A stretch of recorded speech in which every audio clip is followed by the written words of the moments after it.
Things to remind you, of course, the exam is a week from today. Yep.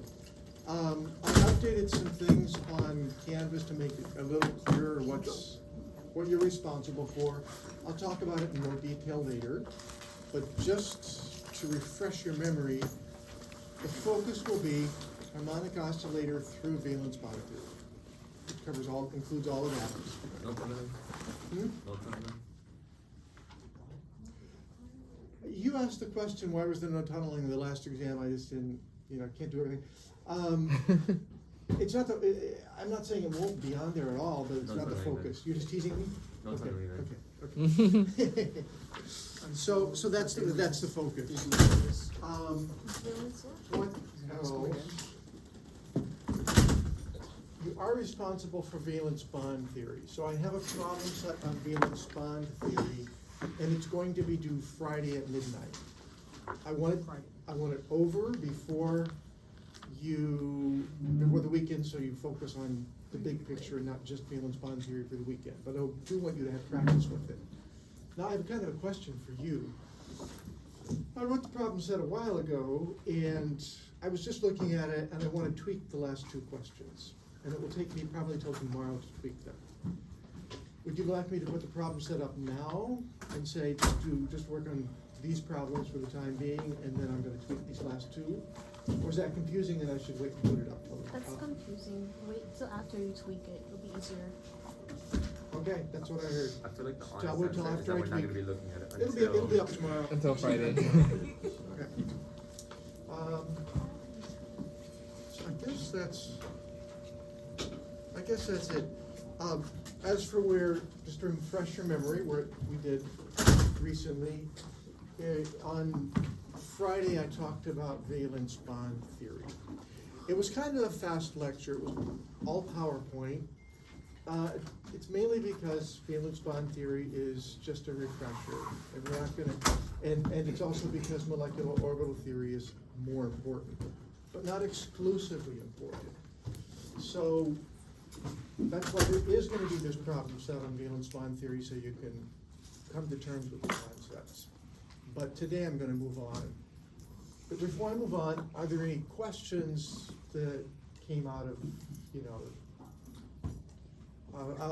any questions from last Friday, I guess?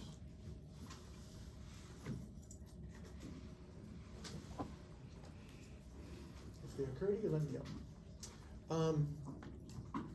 So then, we're gonna shift gears just a little bit and continue in chapter 9. Valence bond theory was chapter 9. And now we're gonna talk about the other kind of theory, which is molecular orbital theory. And that's where we'll put the bulk of our effort. Why?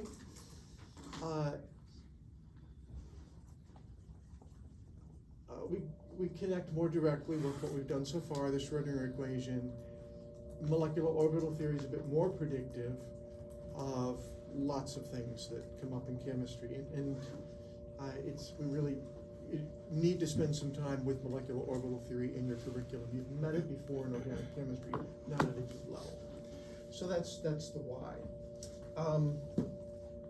So let's start with molecular orbital theory.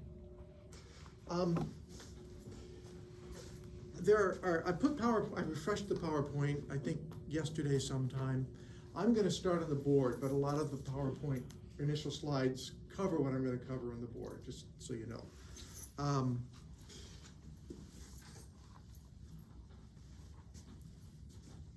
So when we talk about molecular orbital theory, we'll encounter concepts you've seen before. The concept of a molecular orbital as opposed to an atomic orbital. It will lead us to a deeper understanding of conjugation and resonance. Ideas, you've met before, deeper theory. You'll also encounter a new description of orbitals. When we describe molecular orbitals, we need new symbols, so we'll have to talk about those. And the energies of the orbitals will be important for understanding reactivity and structure, so we'll have to talk about those. I find it easiest to introduce the concepts in a staged manner. So we're going to begin talking about diatomic molecules. introduce you to the basic ideas. And that will take a couple of classes, and after we do that, we'll continue on to polyatomic molecules. And I'm gonna begin staging it even more clearly by talking about the simplest possible diatomic you could think of, H2+, which is an ion, but there's only one electron to worry about. So that's why we're gonna talk about it first in some detail. And once we built a sort of conceptual foundation, having done H2+, we can pretty quickly talk about the rest of the diatomics. Okay. And one other kind of prefatory remark, we're gonna talk about the math to some extent, but we're not gonna talk it, I'm gonna make propositions I will not prove, because there's not time, and that level of detail is something you would do in a math course, maybe in a physics. So, a physics course. So, I'm gonna try to make it clear when I'm presenting you with ideas that are true, but I don't want you to think I've intended to prove them to you. I want you to know, I'm gonna give you some guidelines as to, if you're interested, where you could go to see the greater depth. So I just wanna make it clear that that's what we're doing. It's not complete math, it's, yeah.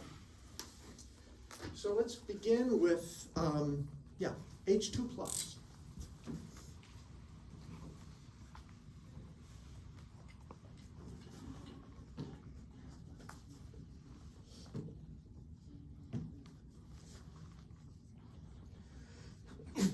And I do want to reinforce what I opened with last week.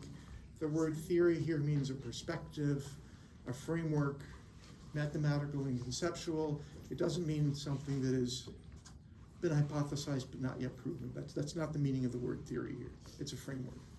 Molecular orbital theory, I'll abbreviate it MOT. And we're going to apply it first to diatomics. Let's start with H2+.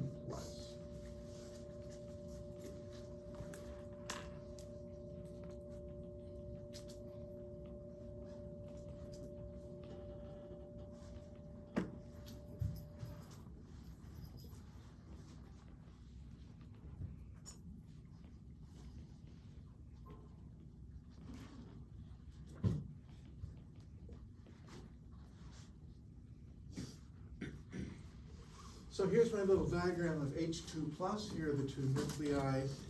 I've labeled them A and B. Here's the little electron. We have three interparticle distances, and there are electrostatic interactions between every pair of particles. So we'll have to make reference to these distances.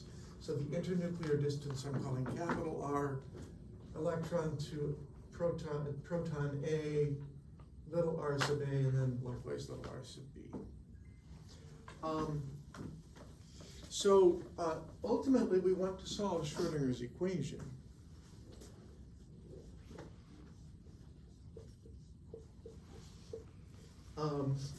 Now, the time independent, of course, I mean, that's the goal, right? Now, just taking a step back, if you think about it, this psi is a wave function that describes the system, and the system consists of two nuclei and one electron. So in principle, that psi has to describe all three particles at the same time. Each has three independent coordinates. 3 times 3 is 9. So it's a high dimensional problem to solve. And that actually makes it quite difficult. In molecular orbital theory, we almost always make an approximation that simplifies the picture, because 9 independent coordinates, that's hard to deal with. We could do it. But I will introduce a simplifying approximation. It's got a name, the Born-Oppenheimer approximation. It's very simple. If you think about it, the nuclei can move here and the electron can move too, but the electron is about 1,000 times less massive than the nuclei, being protons. And so the nuclei are going to move much more slowly than the electron. We're primarily, at this point, interested in the electronic structure, but not exclusively. We want to know what the equilibrium bond distance is. But the Born-Oppenheimer approximation is this. The nuclei move so much more slowly than the electron that we can, for the purpose of our energy calculation, approximate the nuclei as being stationary. We're going to take them out of the picture. For a fixed internuclear distance, we will calculate the wave function for the electron by itself. Okay. So the Born-Oppenheimer approximation, very famous.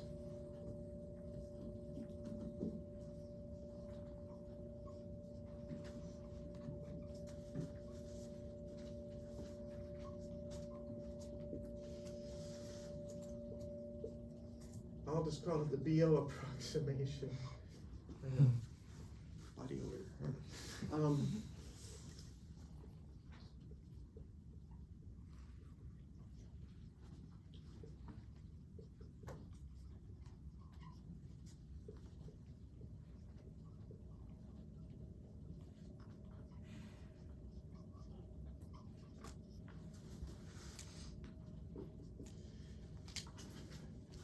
I'll have this in prettier words. You can see it in the text or on the slides, but just for the purpose of now, the nuclei are approximately stationary. We will treat them as stationary, and that's because the electrons move so fast, or really so much faster. So that's fine. So let's think about what the Hamiltonian is. I'll go ahead and put the caret above now to remind us it's an operator. Well, not so hard.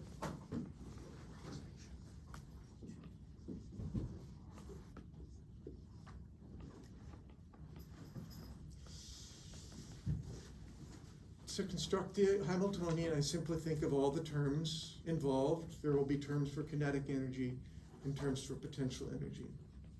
So this is for the kinetic energy of the electron, E for electron. I wrote the E there to remind us it's the electronic coordinates, but hereafter I'm going to suppress that little E. It's just a reminder right now. Okay. I'm not going to include a term for the kinetic energy of the nuclei because we're treating them as stationary. Then we have three interactions to think about.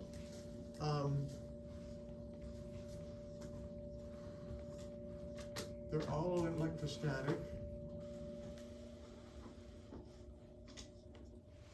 So that's the interaction of the electron with nucleus A. E is the magnitude of the electronic charge. I could put a Z here, of course, because ZE is the charge on the proton and E is the negative E is the charge on the electron. But of course, Z is equal to 1 for hydrogen. So then we have the same thing, only for the attraction of the electron to the other nucleus. I'm not going to bother with the Z this time because it's just 1.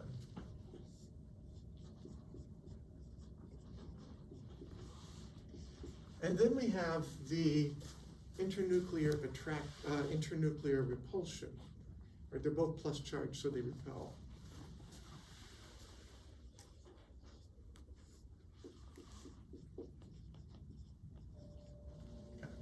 Capital R. So this is the nuclear repulsion. That's it. That's the Hamiltonian. And we need to substitute the Hamiltonian in and solve for psi. Okay.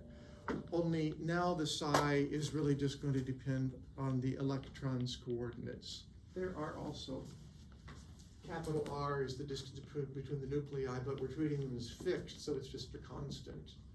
In fact, this whole term is really a constant because the nuclei are being treated as fixed. So it doesn't really make this a hard problem. These are what make it a hardish problem. And so just to, now the psi we're talking about just depends on the coordinates of the electron, right? Parametrically, that's the semicolon means we're doing the calculation for a particular value of capital R, but that's be a constant for our calculation. Questions so far? Just setting up the problem. So now I could substitute this in, but you know it would be a hard problem to solve. And I'm not going to present you with the exact solution. And I'm not going to take you up through the method of solving the problem either. You will see a method for solving problems like this, even more complicated, in the latter half of the chapter. But right now I'm building conceptual ideas. And so I'm not going to take you through the method of solution. But I'm going to make first a point from physics. Taking some physics and some have taken more courses than others, but it's kind of a general principle. Suppose you've got two problems, one a complicated problem and one a simple problem, and they're related. So the simple problem just leaves off one factor or something. It's often the case that if you can solve the simple problem, you can then, to solve the more complicated problem, you begin with the solution to the simple problem, and then you add some more effects. But that initial solving of the simple problem is much of the effort. And it's going to be kind of like that here, kind of like that. So how do I put this?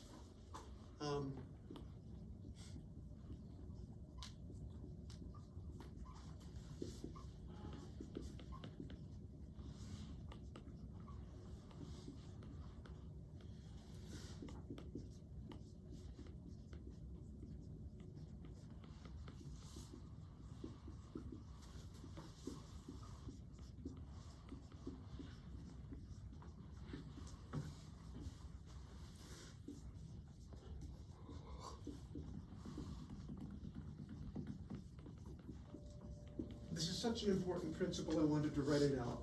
Often the solution to a simple problem is a starting point for solving a related, complicated problem. So what am I getting at? I would just remember that. Well, suppose that I did not have nucleus B. Without nucleus B, this would be the hydrogen atom problem, one nucleus and one electron. And that is a problem we've solved. The eigenfunctions that are the solutions are simply the orbitals, the 1s, the 2s, the 2p, the x, the 2, etc. Those solutions are known. Right? We've seen functional forms for the 1s and the 2s. You can look them up. They're things we know. So you could say this is a brand new pen, and it doesn't work. How disappointing.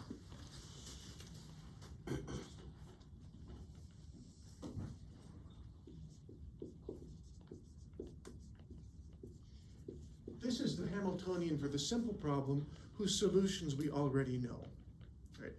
And the solutions will be psi 1s, psi 2s, and so forth. Now you could imagine another simple problem. Let me bracket it in purple. Same thing, we could ignore nucleus A. We'd again have a hydrogen atom, but now the center of the orbitals would be on nucleus B instead of on nucleus A. Right? So now for the second problem, I have to grab this guy and then grab this guy. And then we'd have psi 1s, psi 2s as the solutions. Let me be a little more specific though. These psi's are orbitals that are centered on nucleus A, whereas these are centered on nucleus B. So let me remind you of that by putting a B here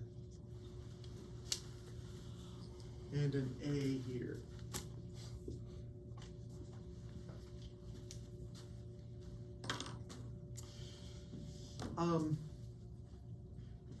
So what we will do, I'll tell you what we're going to do and then I'll justify it. What we're going to do is say, suppose we want the wave function for our real problem, our more complicated problem. There are going to be several of them because Schrodinger's equation has many solutions, right? There's the ground state solution, and then there's the first excited state solution, and the second. It has many. So it will turn out that the ground state will correspond to, I'll call it psi plus. So we'll talk about that. The next one up, first excited state, we'll call it psi minus. So how am I going to construct psi plus from these solutions to a simpler problem? Let me tell you the answer, and then I'll tell you why I would have thought it might be the answer. Some normalization constant.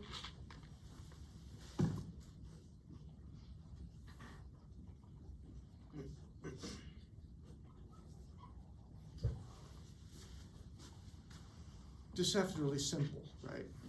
What this says is that the molecular orbital, because this is a molecular orbital, I've designated with a plus, is some normalization constant times the sign of these two functions, 1SA and 1SB. Of course, 1SA is the 1S is the ground state for the related simple problem.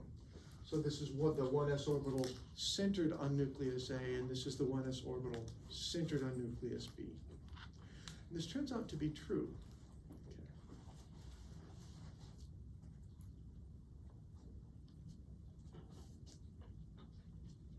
Remember, there's only one electron involved. So all of these things just depend on the one electron. I'd like to tell you something of why this approach is taken.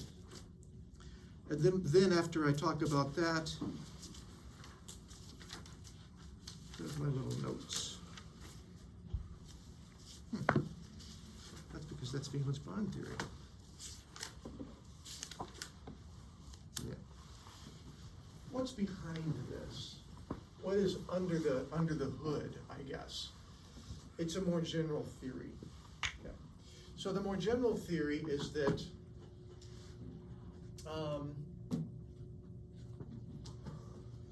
if you've got a wave function, but it could be any function. I'm saying wave function psi, but I'm even calling this g of x. It doesn't matter.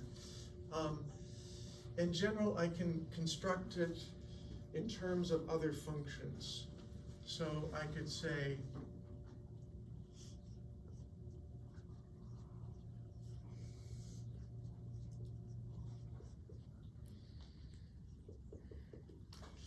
so in this case, the little phi's are functions that are known, and the little c's are coefficients. This is a linear combination of the functions phi1, phi2, phi3, and phi. This is going to work if we already know the functions phi1, phi2, and phi3, and what we need to figure out are the coefficients C1, C2, and C3. We'll have to use some sophisticated math to figure those coefficients out. But if we know that this is in general true, it will help us to solve the problem. How? I'm going to leave that under the hood for now. But let's continue the nomenclature. We call all these little phi's, I'll use a subscript I can be 1 or 2 or 3. And notice there's a whole set of them, phi1, phi2, or phi3. So the brackets just indicate we're talking about a set. We would call this a basis set.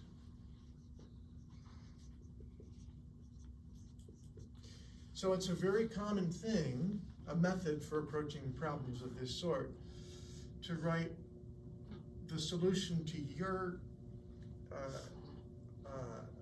differential equation, the Schrodinger equation, as a linear combination of known functions. And then the issue, the hard thing, is to find out what are the coefficients. Okay. I'll put them as a set. What are those coefficients? Now, you might say, how do you know if you've got a bunch of basis functions, these are basis functions, how do you know it's even possible to completely express psi in terms of those functions, in terms of that basis set? Well, that's a profound question. And so mathematically, you have to be sure that your basis set is capable of giving you the psi, exactly. If it is, we say that the basis set is a complete basis set. And what I am going to tell you without proof is that the set of these,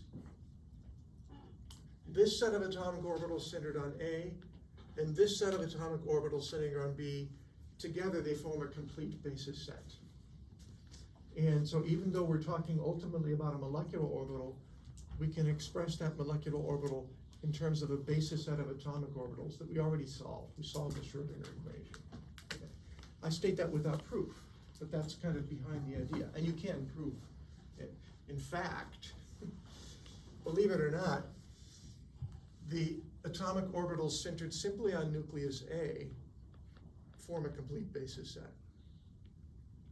But it takes a heck of a lot of terms of those in that basis set before you get close to the correct answer for our problem. If you include both of these, you very quickly get close to the correct answer. So happens. Let me give you an example of this. Just okay. You probably know that you can express any function, but in this case I'm talking about the exponential in terms of a power series. Right? So this would be 1 plus x plus 1/2 x squared plus 1/6 x cubed plus etc. Well, you could say this is the coefficient of the x to the 0 term, so we'll call it, let's call it C0. It's easier if we start counting with 0 in this case. And this is the coefficient, we'll call it C1, of the x to the power 1 term. And this is the coefficient C2 of the x squared term. So our basis set turns out to be x to the 0, x to the power of 1, x squared, or in other words, we could just call the basis set x to the I, where I runs from 0 up to infinity. That's our basis set. And the coefficients are the numbers that come in front. So this basis set, since you can express any function in terms of a power series, this is in fact a complete basis set. Okay. So by analogy, that's what we're saying. Now, the particular kind of basis set that we're talking about, since we're using atomic orbitals here to describe a molecular orbital, we have a name and then an abbreviation for it. Linear combination of atomic orbitals is the abbreviation.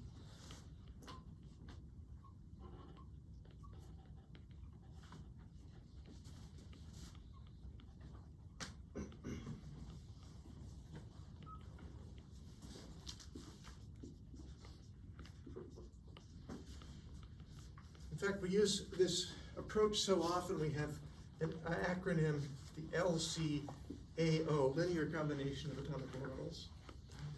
And we're using that linear combination of atomic orbitals in order to form a molecular orbital. So the LCAO-MO. And we have now entered into alphabet soup land.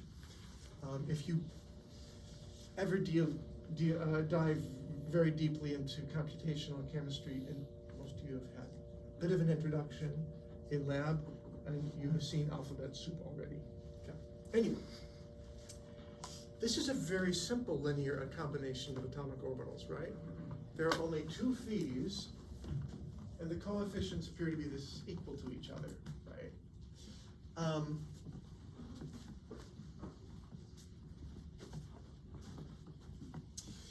It turns out that if you want to talk about psi plus the lowest, the ground state, you actually need more terms than this.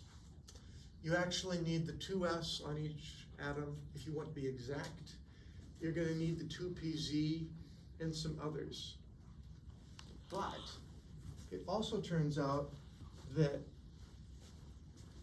these will be the most important in the end, for reasons we can understand post facto.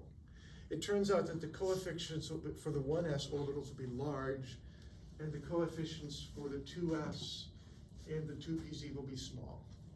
So this is really an approximation, but it's a really helpful one for thinking conceptually about this ground state. Okay. Later on, we'll talk about more terms. Now, many of the atomic orbitals actually will contribute, their coefficients will be 0 for reasons of symmetry that we can easily understand, but that's later. Okay. So I'm going to begin with this as the description. It's an approximate one of my ground state. Questions? Kind of make sense? Okay.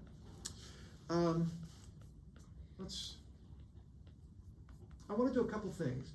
I want to figure out the normalization constant, and I want to show you a picture of the orbital, a rough picture. I want to leave some stuff on the board, so I'd kind of like to erase this. Do I have your permission to erase this? Okay.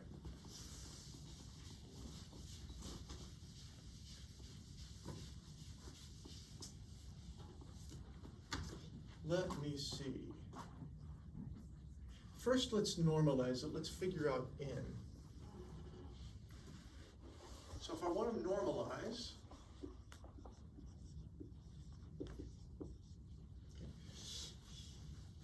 we're gonna run across a new concept when we normalize, called the overlap integral. I kind of want to show you what that's about. So 1 equals, right? That's what it is.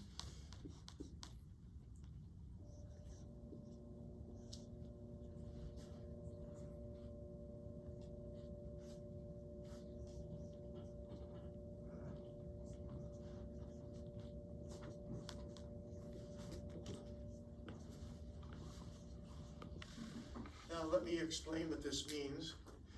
You know that this really should be this sum complex conjugate times this sum again, right? Really should be. But we know that the 1s is a real function.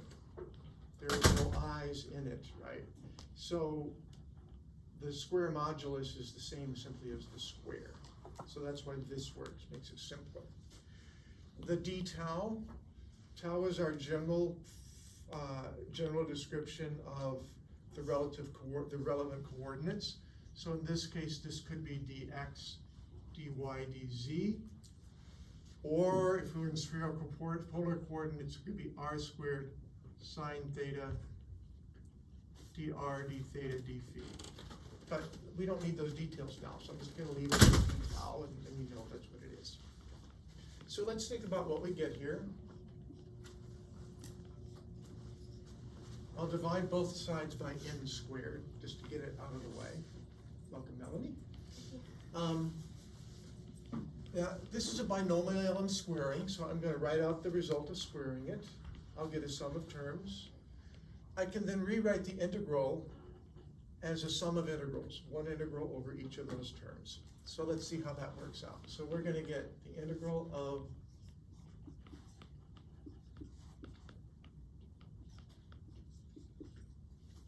that'd be our first term. When we square this, we get psi 1 sa squared.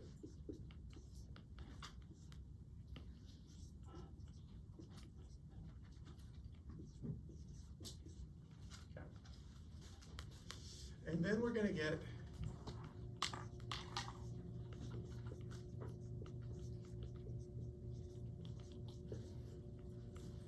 right? They just binomial. They just multiplied it out. Now, purple. Can anybody tell you what that is, the value?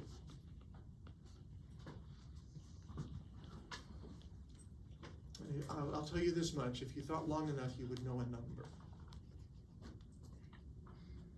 Is it 1? It is 1. And why do you think it would be 1? It's already normalized. These are atomic orbitals. They're normalized. That's it. Now this, at first you might say, oh, that's 0, because these are different orbitals, And we know the atomic orbitals are orthogonal to each other, right? Thing is,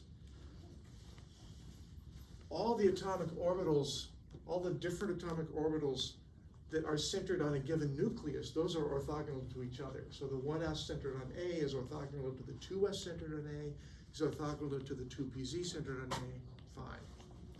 But the 1s centered on A is not orthogonal to the 1s centered on B. We haven't ever talked about, until now, atomic orbitals centered on different nuclei. They are not orthogonal. So we're simply going to call this capital S.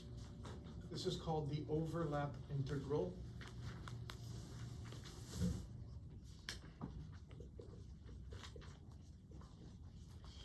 Because it kind of describes how about 1SA and 1SB overlap. If they're functions, 1SA and 1SB, that are just far apart from each other in space, their overlap will be 0, the value is 0. If they coincide exactly, that means that nucleus A and nucleus B are at the same point, then it's 1. And in between, it's some number between 0 and 1. I'm going to have a slide picture that's going to make this clearer, so I don't want to bother talking about it further. But this conceptually is, the integral describes the way that these two functions overlap, if you drew pictures. So we call it an overlap integral. And it will be a number between 0 and 1.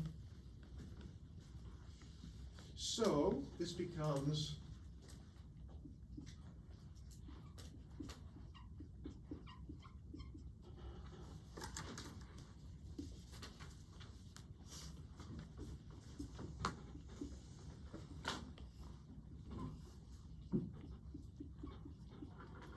so that's what n turns out to be, and so now we can write the wave function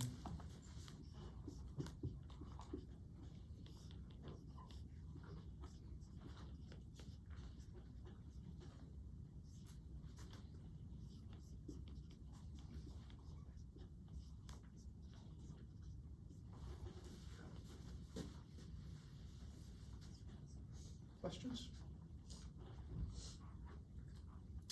Well, let's think about what this would look like, this wave function. It's a little bit hard to draw a picture because, well, it just is. So let this be vertically psi plus. These are my two nuclei, so here's nucleus A and nucleus B. And that's just, space, I guess. So we can actually draw a picture. So over here on this side, we know that the 1s orbital is 0 when you get infinitely far, approaches 0 when you get infinitely far from the nucleus. And as you get closer to the nucleus, the wave function goes up. And if you think about it, for the 1s orbital, the electron can be found right at the nucleus. That's actually the most probable point. Okay. So if I were to form, so this is the wave, that's that. What if we come, because of this term right here, if we come from this side, same argument applies. Now we're thinking about the 1s orbital on B, and it reaches a maximum here. What about in between the two nuclei? Well, this decreases, but it never goes to 0. So you can already see right now that the wave function has significant amplitude between the two nuclei. That's what I'm getting at. Now, what about the probability density? The probability density really tells you where are the electrons. So let's plot a similar thing for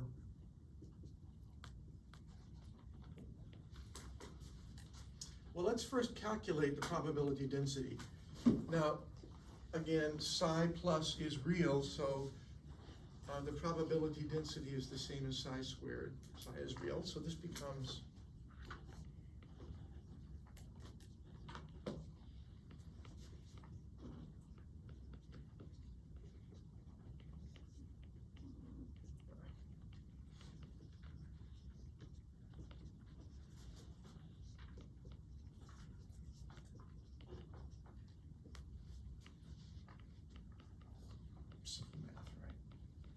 let's think about this. It's kind of interesting when you think about it. If all you had was this, we'd be saying, okay, psi squared is the sum of the probability densities for a 1s orbital on A and a 1s orbital on B, right? And it's going to look something like that. And there's going to be non-zero probability density between A and B. Then we have this little extra term, which is also positive, because the 1s orbitals are both positive.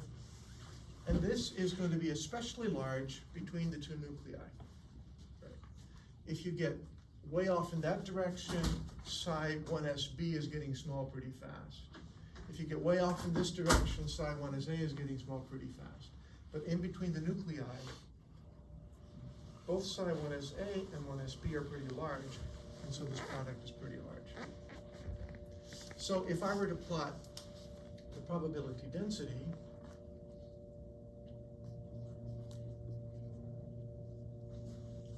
I'm going to get the same kind of picture. It's just that you really are going to get a large probability, a large number right here.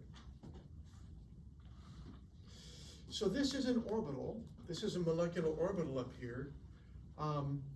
And we say that it is a bonding orbital. It's a bonding orbital because there's significant amount of electron probability density in the region between the two nuclei. Okay. We're going to call this a sigma.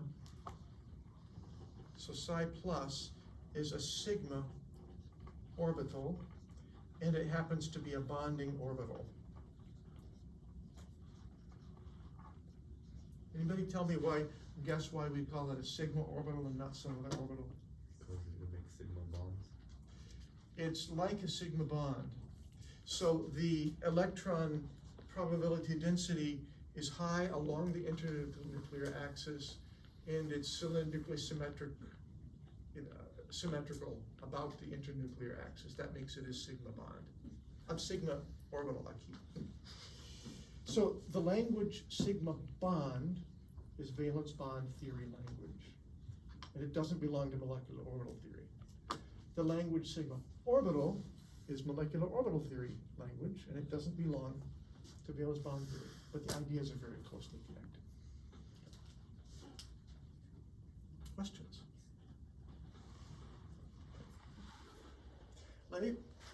We're gonna calculate the next one up in just a second, but I want to reiterate what was important. We wrote down the full Hamiltonian, assuming the Born-Oppenheimer approximation.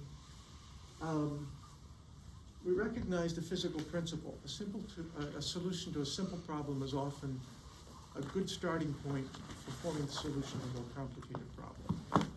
In our case, we said the simple problem is one of the two atoms as opposed to the molecule. The solutions to the atomic problems are the 1s and 2s and so forth orbitals. But we have one set centered on A, one set centered on nucleus B. I then said, I've erased it now, but it's a general principle that we can express a function in terms of a basis set, where we know the basis functions, but we need to know their coefficients. So in this case, the basis functions were the atomic orbitals. We needed to know their coefficients. I told you this is a simple basis set. It ignores some terms, but I'm giving you the most important terms, those with the largest coefficients. Have I proved it? No. But you should probably find it reasonable. It can be proven later. The last thing, I haven't solved for any coefficients, right? I didn't bother solving. I just told you this is true.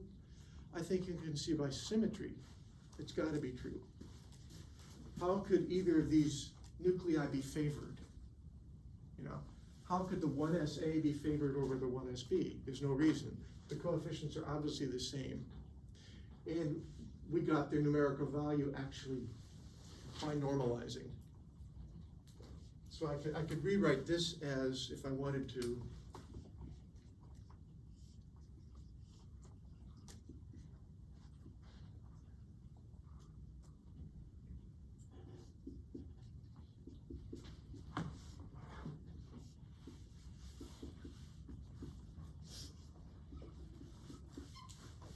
could rewrite this way, and you can see that this is the coefficient, the normalization constant is the coefficient of this basis function.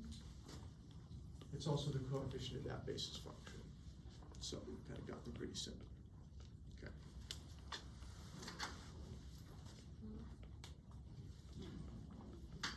So I want to erase some stuff because I don't have room otherwise. But I want to talk about the next orbital up. I'm going to erase. Okay. The next orbital up is the sign minus. And we describe it this way.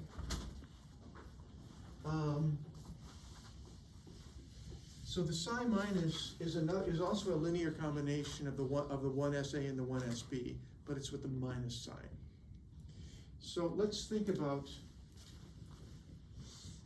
it.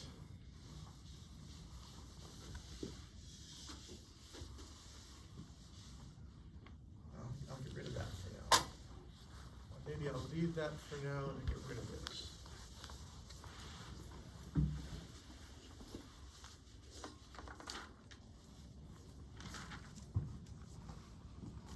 Now, if I normalize it, to normalize it, I go through the same process. I'm not going to drag you through the process. I'm just going to tell you what the result is.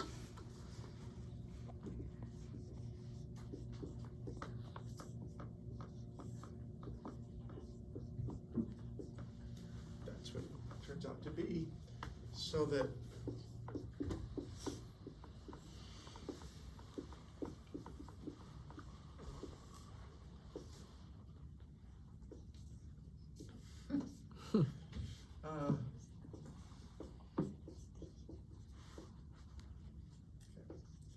so that's what it is. Remember, S is a number between 0 and 1, so 1 minus S is positive. The square root is going to be a real number. Okay, so I'm getting it. So let's make a plot now of psi minus. I think I'll do it right here.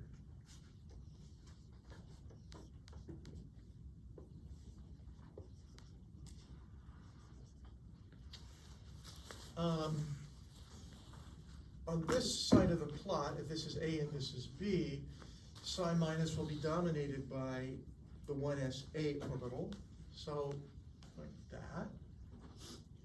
On this side, psi is going to be dominated by the 1sp orbital. Now because of the negative sign, it's going to be a negative number.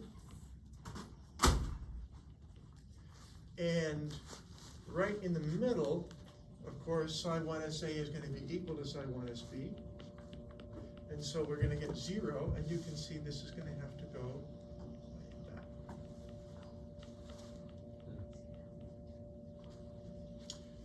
What would you call the distance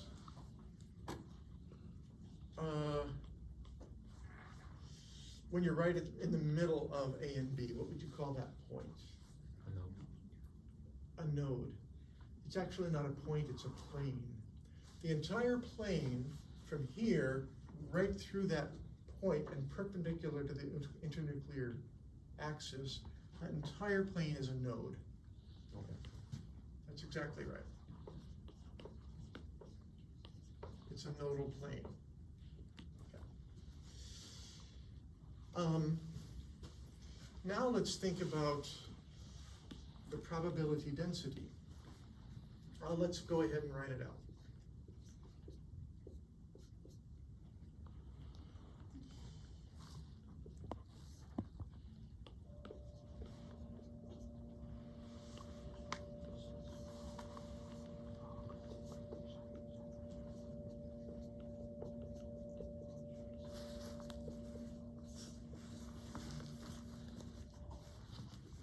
Same as down here, except there's this negative sign.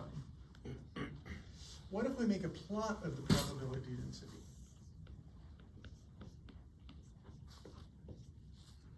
It's going to look much the same, really, conceptually, except, did it right well.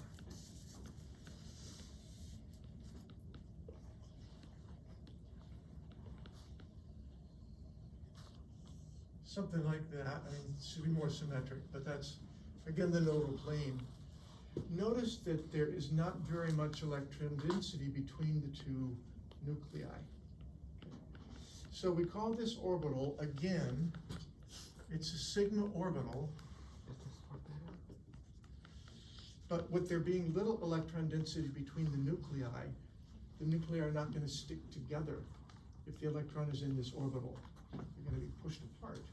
So we call this an antibonding orbital.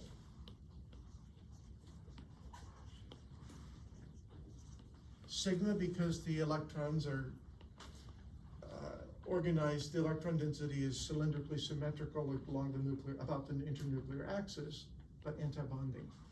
We'll often use an asterisk to indicate antibonding, so you could call this the sigma star, a sigma star orbital.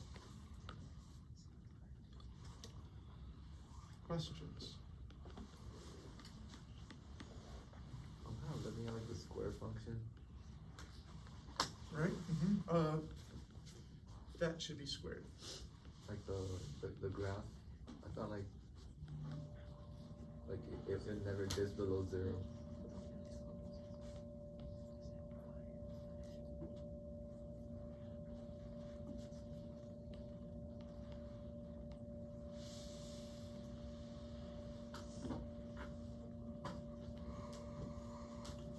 When I square this,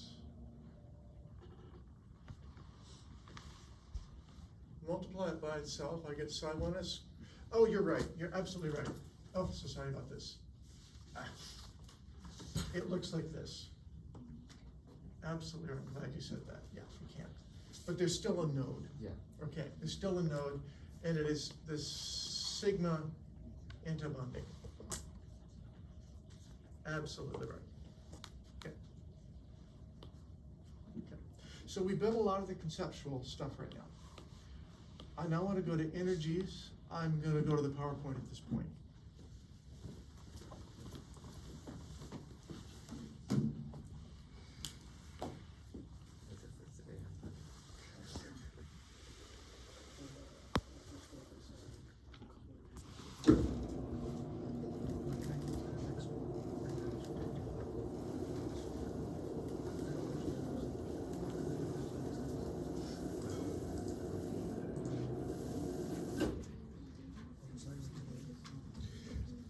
Before I forget, it's not there.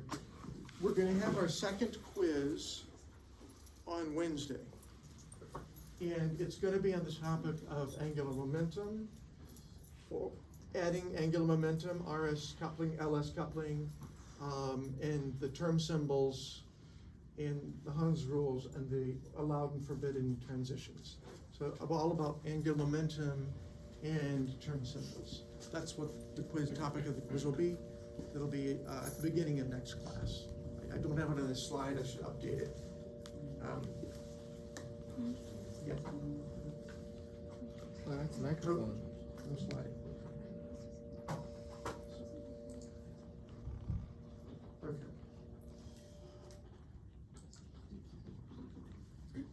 So we've talked about how we would solve the Schrodinger equation for a molecular orbital for the simplest one, H2 plus, and we've seen what the wave functions will look like. Now we're to talk about the energies. Let's quickly go through some slides that reinforce what I've said. This is about the Born-Oppenheimer approximation. Okay. That's a scary slide. I'll come back to it. Okay. Actually, no, since it's here, this is the Hamiltonian for any molecule, no matter how many electrons and no matter how many nuclei. You can actually write this down. This is a sum over I and J refer to nuclei, K and L refer to electrons. This is the kinetic energy of all the nuclei. Mm-hmm. In the Born-Oppenheimer approximation, we say we let it be 0. This is the kinetic energy of all the electrons, just summed over all the electrons. Notice the two Z's. These are the repulsions between every pair of nuclei. This is the attraction between, we're summing over all of the electrons here and all of the nuclei here. It's the attraction of each electron for each nucleus. Why summation symbols are so useful. Notice the plus here, this is the repulsion between every pair of electrons. Okay. I'm not gonna throw this at you, but it's not hard to write down in condensed format. I think it's all Coulomb's law as it is. That's it. Okay, that's all that is. Okay, and then we started talking about this guy, and we said that. And then we normalized, and here's a picture talking about the overlap integral that's kind of nice. So imagine that atoms nuclei A and B are far apart. Then I've drawn pictures, that's the 1s orbital centered on A, here on B. They both go to infinity, of course, but we have to draw a circle somewhere. But A and B, psi 1s A and 1s B are very small. At any point in space, one of them is small. Maybe both are really small. Therefore, that integral is really small. Integrating the integral over their product is really small. Very little overlap. Now they start to overlap more. Here we've done nuclear fusion, so to speak, and now the overlap is perfect, and you've got an integral of 1. So that capital S goes from 1 to 0. The overlap integral will come up frequently. There you go. This is just a picture of the psi plus. More pictures of psi plus. Contour map and so forth. And here's the probability density. Psi minus, same thing, different colors, and didn't connote different signs. One plus but a minus. Destructive interference in this case. Before it was constructive interference. Now the two wave functions have destructive interference. Higher energy, there you go. Yeah. And this kind of gives you it's a partial explanation of why the bonding orbital is called a bonding orbital, antibonding. For the bonding orbital, if the redder the nuclei, a lot of the electron probability densities between the nuclei, and so they're the nuclei are attracted toward the electrons and hence also toward themselves. In an antibonding orbital, there's little electron density here, most of it's out there, and the electron and the nuclei repel each other. Simple, very simple physical principles.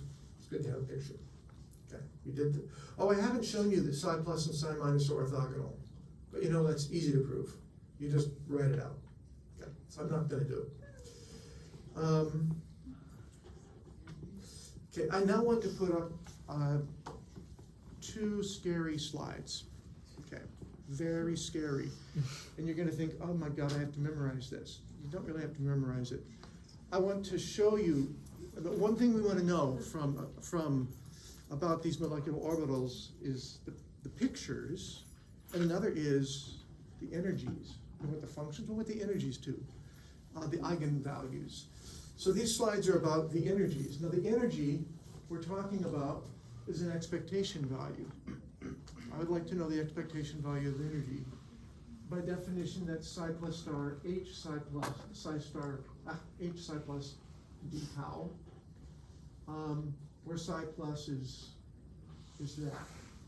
Now, there's more that I'm going to show you.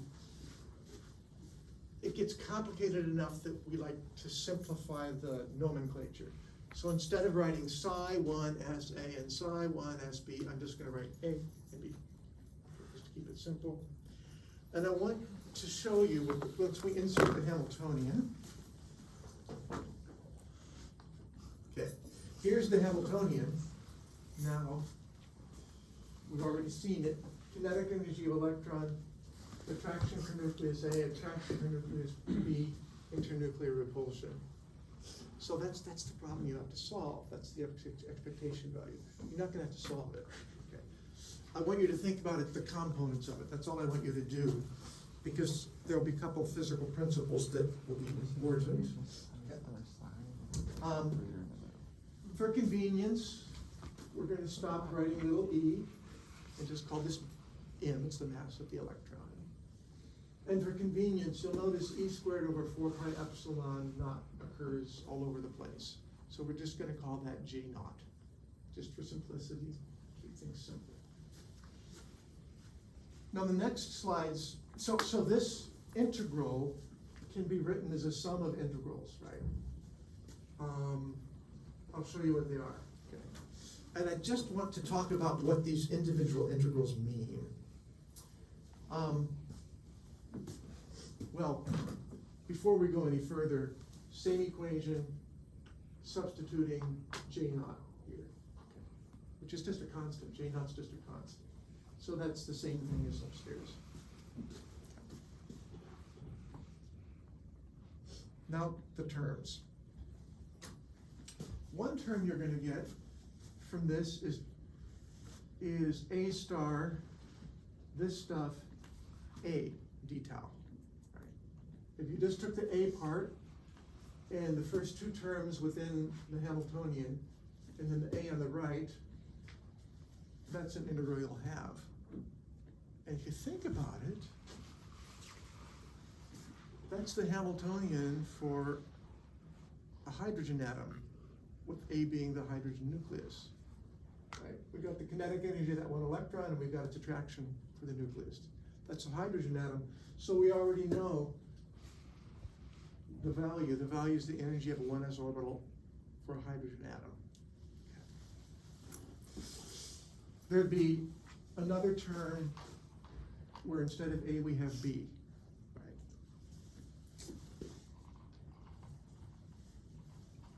Another kind of term we're going to have is a term with a B here but an A here, two different orbitals.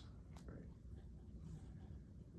That looks hard at first, but if you think about it, this is the Hamiltonian for an atom with the nucleus being A. So when you operate on capital A, that's just the 1s orbital on nucleus A, with this function, you get the eigenvalue, which is E1s, right? But you still got the A here, so what we're left with is B star A d tau. That's the overlap integral. So another term is just the overlap integral times the energy of the 1s. This will happen twice. You'll also have it with an A star here and a B here and an RB here. It's the same kind of.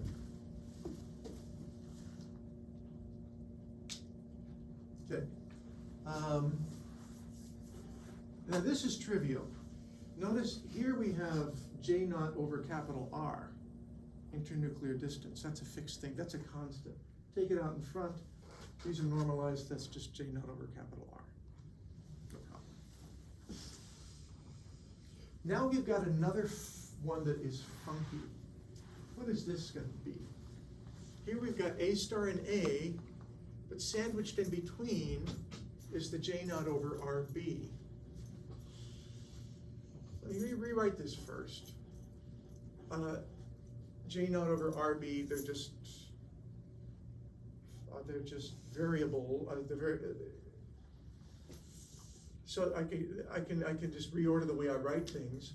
So A star A is the probability density of the 1s orbital centered on A. And RB then is the interaction of the electron density on nucleus A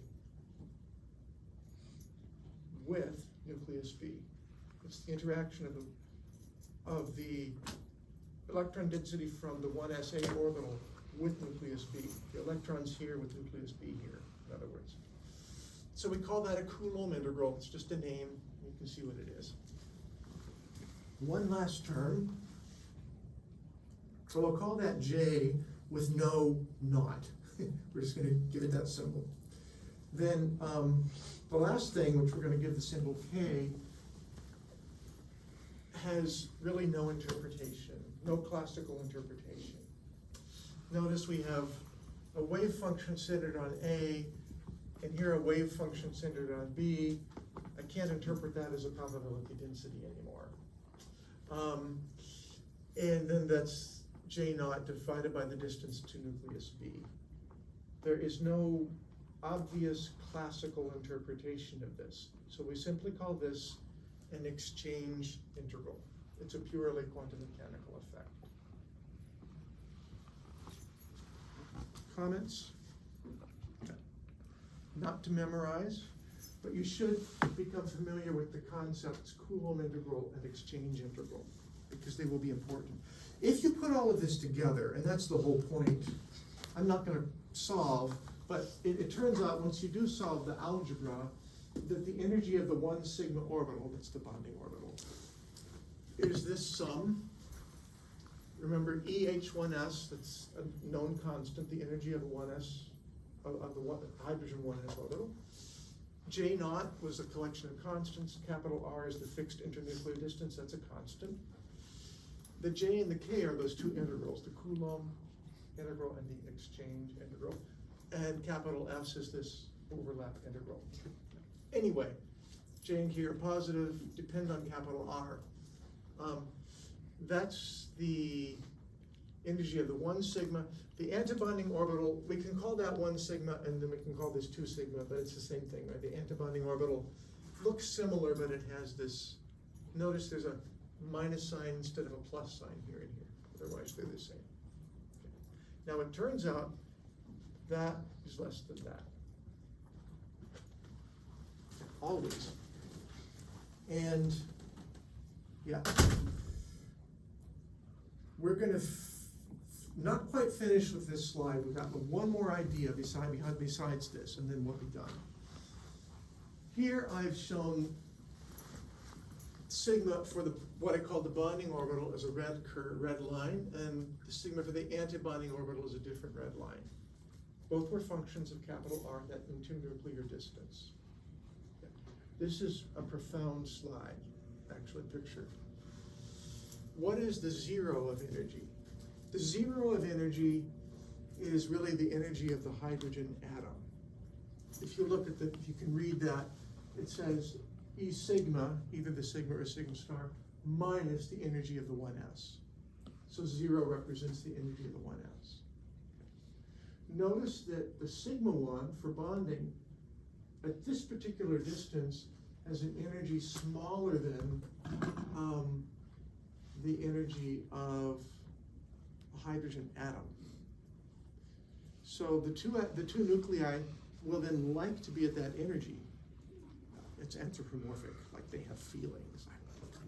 But that's what they'll end up. They'll end up close to each other if the electron is in this orbital, because that's a lower energy than being infinitely separated and have the electron being either on this nucleus or on this nucleus. That's a favorable thing.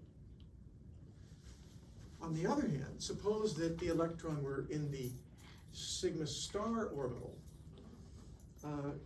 The nuclei will separate because that reduces the energy. So the lowest energy you would get is infinite separation. Bond's not going to form. There's a worksheet. It's a fairly simple thing in principle that just helps you understand. It's due Wednesday, by the way. It helps you understand this. What are the forces involved when an electron is here as opposed to here? Why is it that the forces push the two nuclei apart in this case and not in this case? The worksheet makes you just take that apart. Maybe it's obvious and maybe it's not, but I think it's worth it.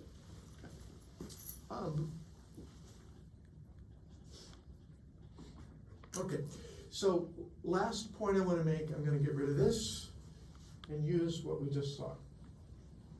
I'm sorry. Is there a question? No.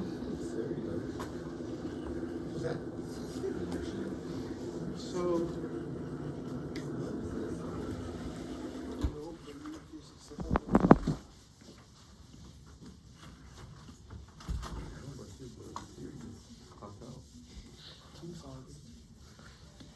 I'm done.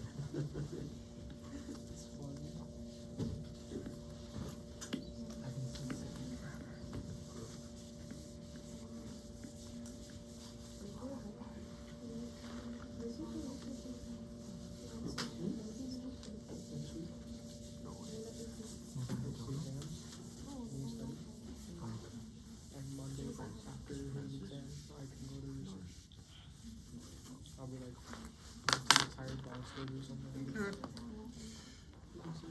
Let's see if I can redraw that plot I just showed you. So we had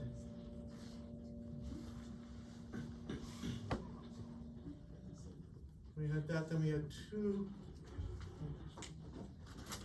This represents the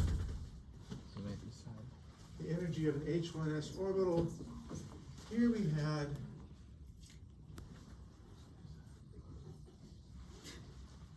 let's not make it go quite so low, just for the purpose of drawing here. This is the energy of the sigma, and then we had the energy of the sigma star going like that. Right? We'll often draw something called a correlation diagram. So this, what I'm going to draw now is actually a molecular orbital diagram. But it correlates the energies of the molecule with the energies of the isolated atoms. So right here, this represents the energy of an atomic orbital centered on atom A. This represents the energy of an atomic orbital centered on atom B. Now suppose that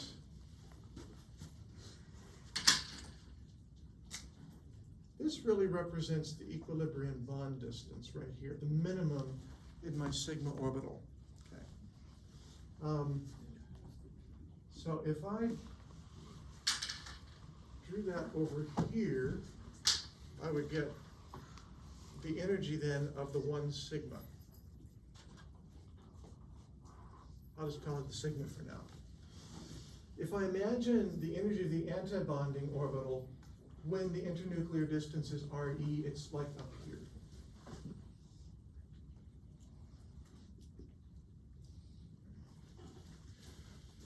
This kind of shows how the energies of the atoms correlate with the energies of the molecular orbitals, how the energies of the atomic orbitals correlate with the energies of the molecular orbitals. So that's like infinite separation, and this is equilibrium bond distance. So you get this splitting of energies.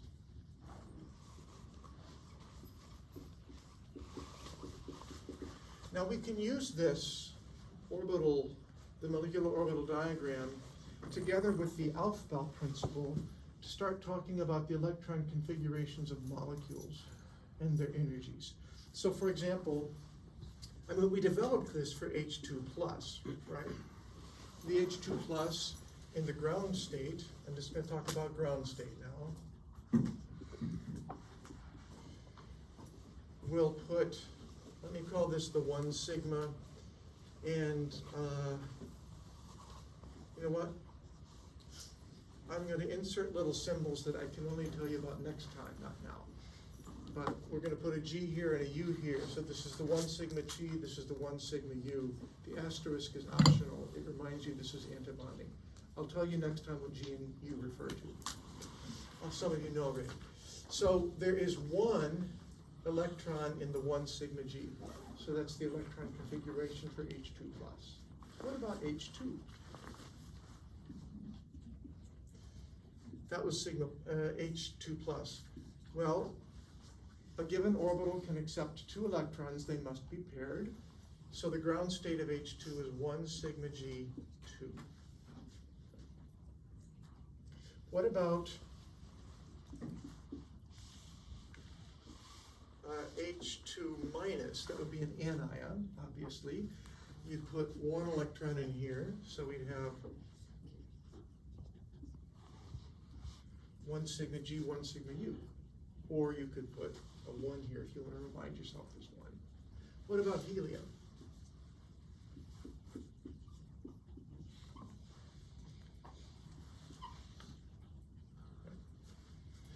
I'm going to go ahead and put asterisks here to remind myself that those are antibonding orbitals.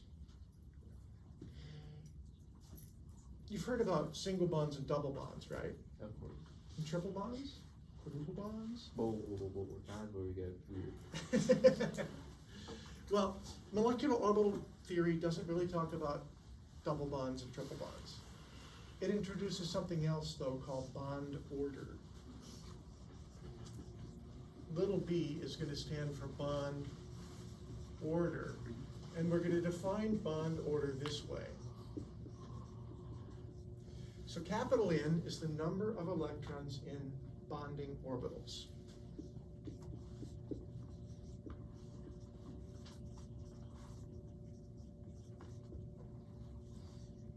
Orbitals. And you can guess what N star is. It's the number of electrons in antibonding orbitals.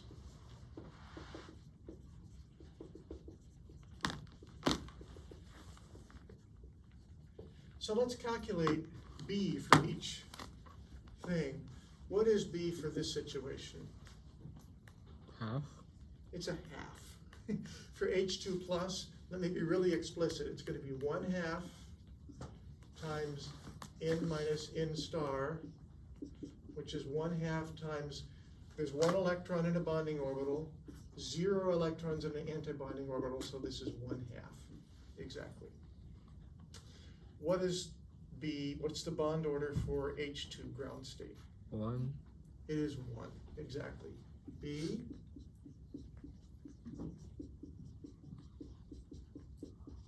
we have 2 electrons in a bonding orbital, none in antibonding, 1. So the molecular orbital theory concept bond order correlates with our Lewis structure or valence bond theory concept single bond. What's the bond order for this ground state H2 minus? 3 half. 3 halves. You can't have in valence bond theory the concept a 1.5 bond doesn't exist, but a bond order of 1.5 certainly does.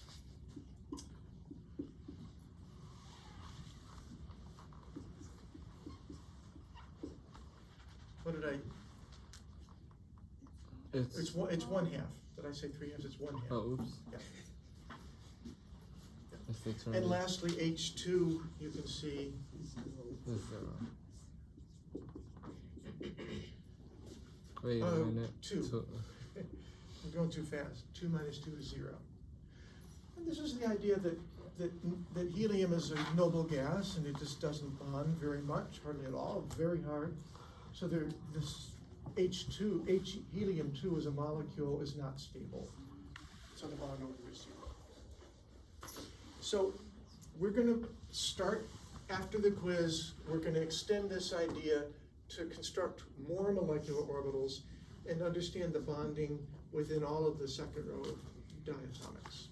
It'll be just a few new concepts, not much.